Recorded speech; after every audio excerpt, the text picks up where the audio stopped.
Hello everyone, welcome back to the channel, Wolves. Today we're diving into a movie that looks simple on the surface, but the longer you watch it, the more it feels like someone is slowly peeling your brain open and asking uncomfortable questions about human nature.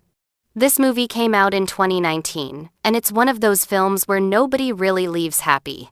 Not because it's sad, but because it forces you to realize something very annoying. Civilization is extremely fragile, and hunger destroys morality faster than violence ever could.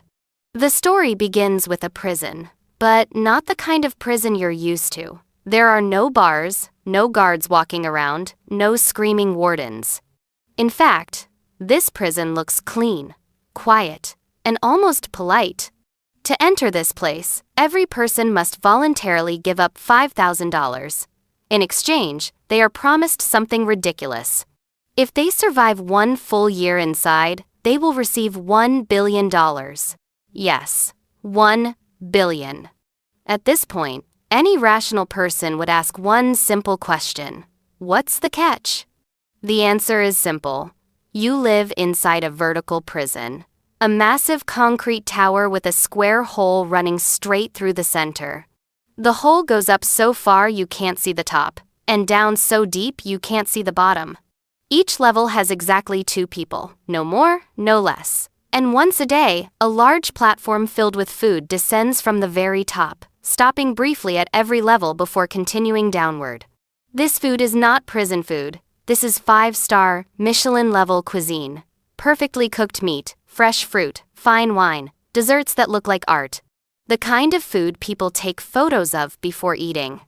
There are only a few rules. You may eat while the platform is present, you may not save food, you may not hide food, and once the platform leaves your level, you are not allowed to keep anything. If you break the rules, the room itself will punish you. The temperature will rise or fall until you either comply or die. No guards, no weapons, just physics.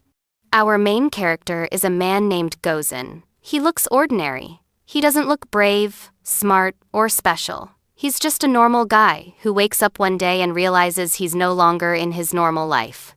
He wakes up on a cold concrete floor and notices a number painted on the wall. Level 48.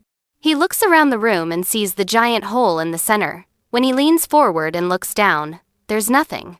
Just darkness. No bottom. No sound. Just emptiness. Then he turns around and sees the other person sharing the room with him. An old man with gray hair, sunken eyes, and a calm smile that immediately makes you uncomfortable. The kind of smile that tells you this person has seen things and learned all the wrong lessons from them. The old man congratulates Gozin. He says being on level 48 is lucky. Not too high, not too low. Gozin tries to be polite. He introduces himself and asks questions. The old man gives short answers and quickly shuts down the conversation.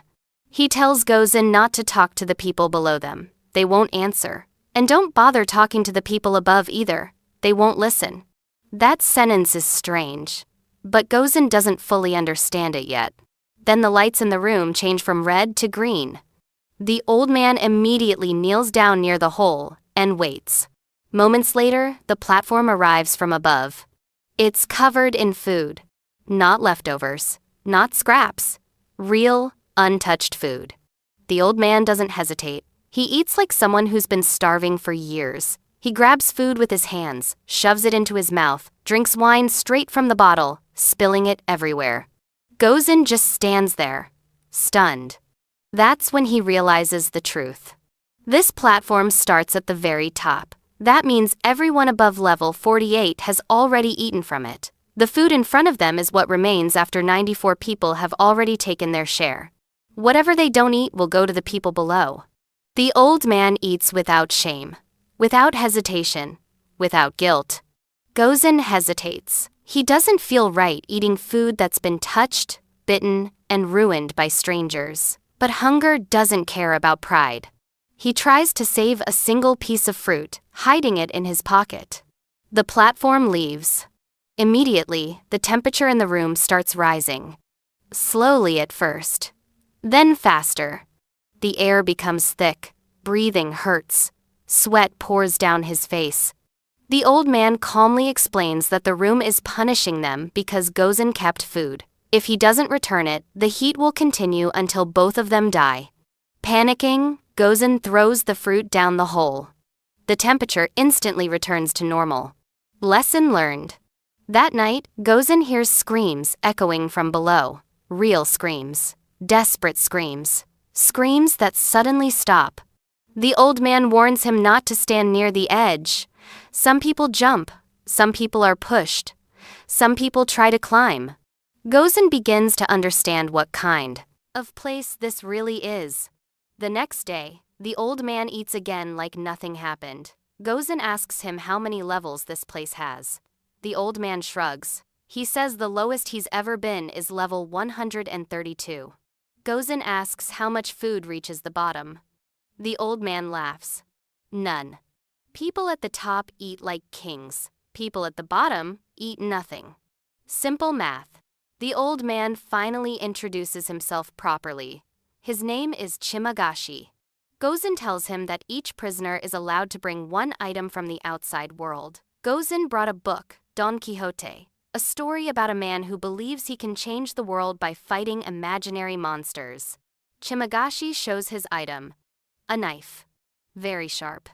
That alone tells you exactly what kind of person he is. One day, the platform arrives with a woman standing on it. She doesn't speak. She doesn't look at anyone. She jumps off and disappears downward. Chimagashi explains that she comes down every month, searching for her child. Moments later, screams erupt from below. A man attacks her. Gozen tries to help, but the distance between floors is too far. Then silence. The woman returns on the platform, holding a knife covered in blood. She's not a victim. She's a predator. Days pass. Gozen slowly starts eating more, caring less, thinking less about the people below. Hunger changes him. One night, Chimagashi tells Gozen to pray. The next day, the levels will change. Every month, prisoners are randomly reassigned. A lottery of hell. Gozen wakes up blind. Chimagashi stabbed his eyes while he slept. Why? Because they've been sent to a level where no food reaches. Level 171. Here, survival means eating other people. Chimagashi calmly tells Gozen he will wait 8 days. Then he will eat him. And he promises to let Gozen taste his own flesh. Gozen waits. No food comes, not even scraps, just empty plates. 8 days pass. Chimagashi approaches with the knife. And then everything changes. Just as Chimagashi is about to begin, the platform suddenly descends again.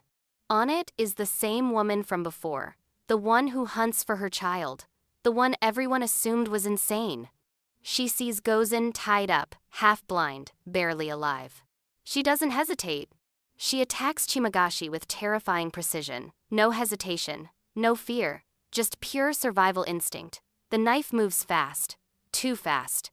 Chimagashi barely has time to react before he's bleeding on the floor. She cuts Gozen loose and disappears again, riding the platform downward like nothing happened. Gozen survives. But survival comes at a price. He has no food, no strength, no sight, and no illusions left. Days pass. Hunger becomes unbearable. His body starts making decisions before his mind can object. Eventually, Gozen eats human flesh. Not because he wants to, not because he's evil, but because the system has reduced him to a simple equation: eat or die. After that, Chimagashi never really leaves him. Even after death, the old man lives inside Gozen's mind, talking, mocking, teaching him lessons he never wanted to learn. Chimagashi becomes his conscience, or maybe his corruption. The levels change again. Gozen wakes up on level 33. A miracle. His new cellmate is a woman with a dog. She's calm, disciplined, and very different from the others. She explains that this prison has exactly 200 levels. Enough food is prepared every day for everyone to eat properly. The problem isn't supply. The problem is greed. People at the top eat too much. People below starve, and the system allows it. She believes rules can fix this. She believes people can cooperate. She believes reason still matters. Gozen listens, but he's already seen too much. They try to control portions, to ration food, to send a message downward. It works for a while. Then it doesn't. Because people are hungry, and hungry people don't listen to logic. The woman eventually snaps. She threatens to contaminate the food so everyone will suffer equally. Fear works better than kindness. But fear never lasts. Later, another level change. The woman kills her own dog to survive. That's when Gozen realizes something important.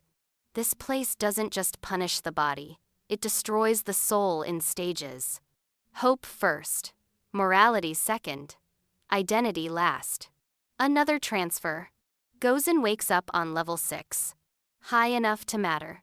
His new cellmate is a large man carrying a rope. Quiet, thoughtful, determined. He has a plan. They will go down, level by level, controlling the food, forcing equality, sending a message to the administration. Not through words, through action. They arm themselves with metal bars and ride the platform downward. What they find below is not civilization, it's a graveyard. Starving people attack on sight. Some beg, some scream, some don't even move anymore. The lower they go, the less human everyone becomes. They fight, they bleed, they ration food anyway. Not because it will work, but because it has to be tried. They save one,